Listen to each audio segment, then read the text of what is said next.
Digital transformation, and this week we're going to talk about how does this affect your organization and why are so many organizations still not where they need to be.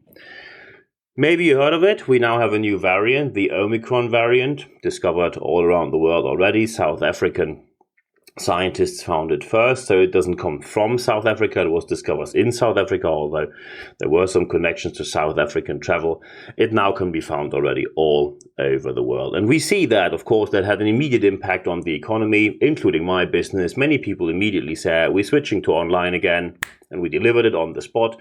Because I thought that's what we all learned, then realizing that many, including some of the vendors that clients of mine had, couldn't react at all because they said, oh no, we switched back to an on-site model now and we don't have the online media available right now to realize how just quickly, suddenly someone needs our services online again. Can we talk again next week? And of course, many clients weren't very happy with that. Talking about what to do now, when you look in your business, of course, we need to check how can you do better and how is your organization affected by what we see right now.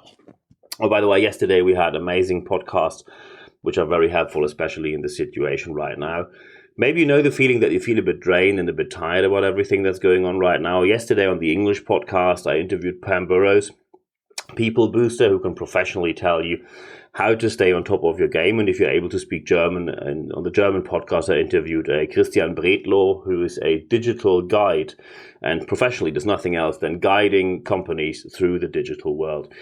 And we're going to talk about there how digital transformation as well worked in these businesses. But now we have to look at what is the problem we see right now and how can we do better. So first problem is many people saw the pandemic as something which is temporary, which will quickly disappear again. And let's face it, never from the beginning of the pandemic, there was any scientist, any expert who said that this is going to be quickly. Some people said, hey, look at polio or look at chickenpox or whatever else. Look at different other diseases we had. And they're all in check now, or they disappeared completely. Well, first, people got vaccinated quickly, and there are different issues right now with certain people who deny science. But the other issue is that even with vaccinations, it takes a long time until such a pandemic is under control completely.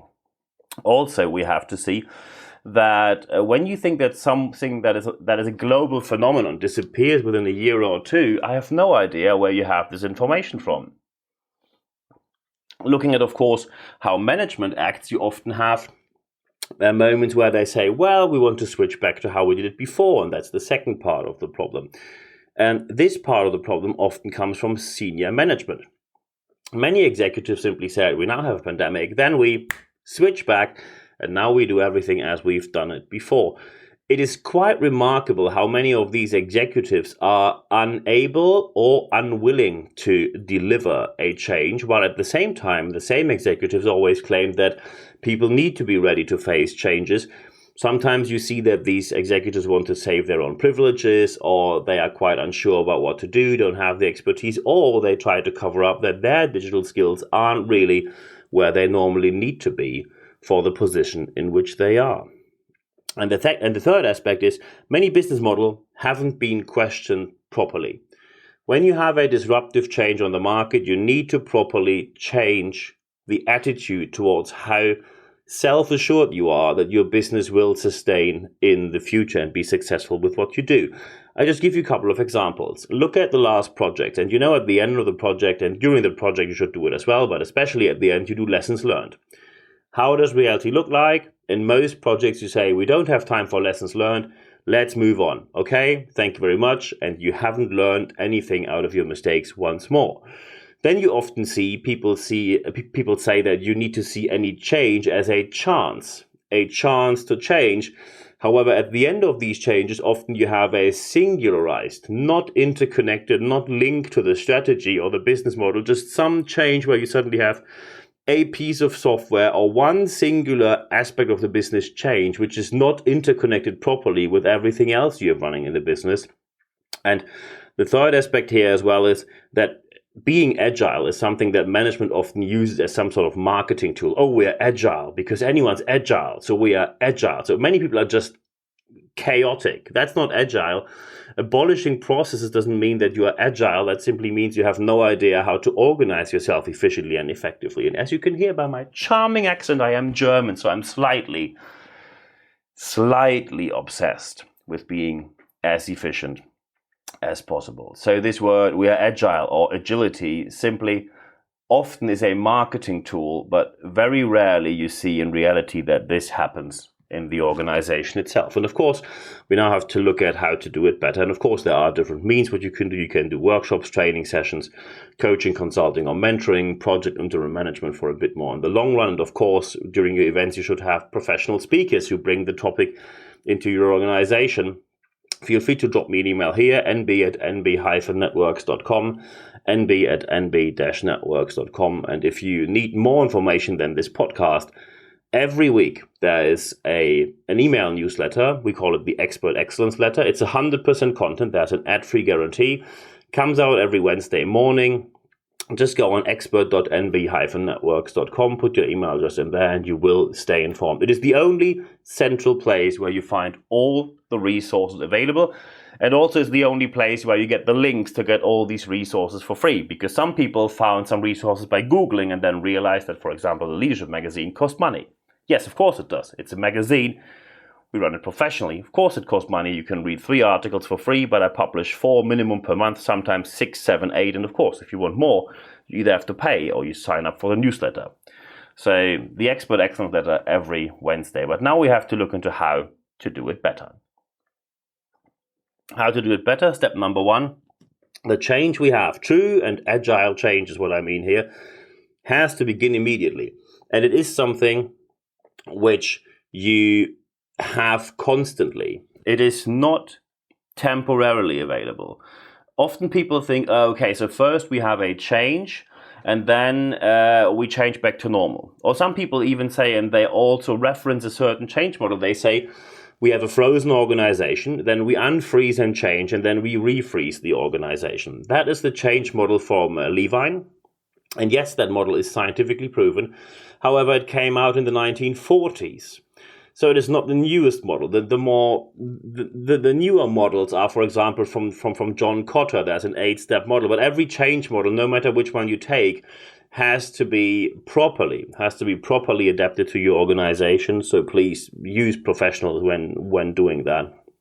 It is very important that you are able to adapt every change model to exactly your needs, and don't just take a template and think it works with every single organization. But Kotter is one of the different change models which you can have, only to be sure that you have a more up-to-date one than the one that you just maybe have Googled and probably, when you were unlucky, found some motivational, inspirational speaker with no scientific evidence and suddenly follow a piece of paper which has no substantiation in the factual world.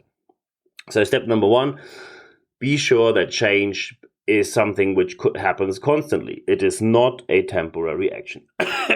Second, you need to check, and this is a quite that's a process which is not easy. You have to change if you have the right people on staff. And now some people think, what do you mean by that? Well, I mean that you have to check who are the people who are properly qualified and do their job well.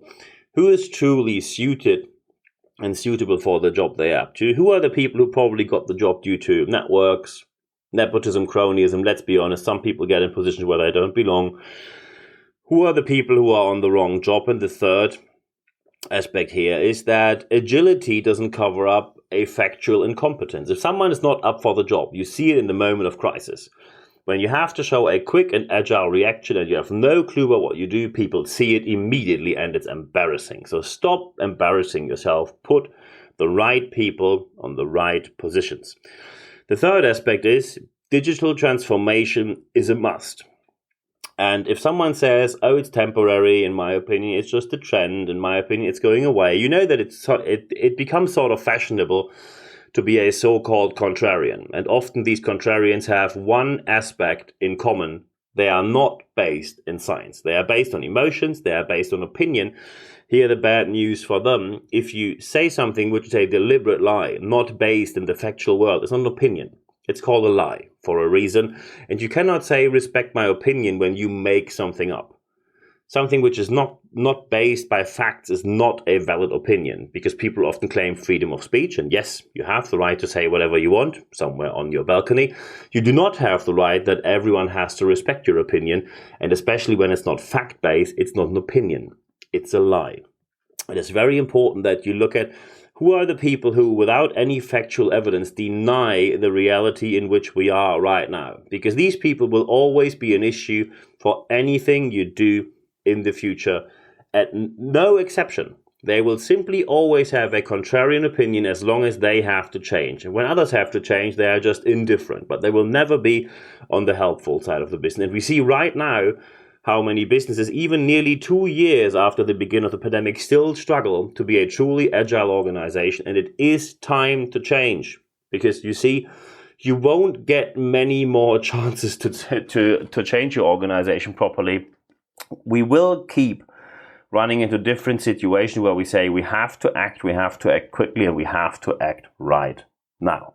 And then you need to have the right people on board, and you must have a truly fact-based and also agile reaction to the challenges we face on the market. Once more, I want to highly recommend, especially when people now say, oh, it's all so stressful at the moment. I can understand that. We're now facing the end of the year, and many different aspects come together. Many people are emotionally and psychologically and physically drained, and we have to show an understanding for that. If you were to make it better, on the English podcast, I interviewed Pam Burrows, People Booster. Highly recommend to listen to that, just published yesterday. And on Monday on the German podcast, Christian Bredlow, who's a guide in the digital world on the German podcast. It is now important that we discuss what's happening right now. I had great discussions during this weekend. nb@nb-networks.com. nb@nb-networks.com is my email address. Happy to discuss anything with you which you need. And if you now think, well, it's a bit of a tricky situation and I have a couple of more questions, just drop me an email and we take it from there. The most important aspect right now is apply what you heard, because only what you apply in your organization will bring the necessary change that any organization needs right now, because digital transformation in many organizations still is not where it should be. And we see that you're running out of chances to do it properly. And in the future, people will expect quick reactions. They want to have a solid reaction, a safe reaction, and one which delivers evidence-based, reality-based, focused on the customer's needs solutions. Not next week, but right now. Happy to discuss it with you. Feel free to drop me an email. Now I wish you all the best implementing what you plan to implement and learn from this podcast today in your organization. And this week, there's only one thing for me left to say. Thank you very much for your time.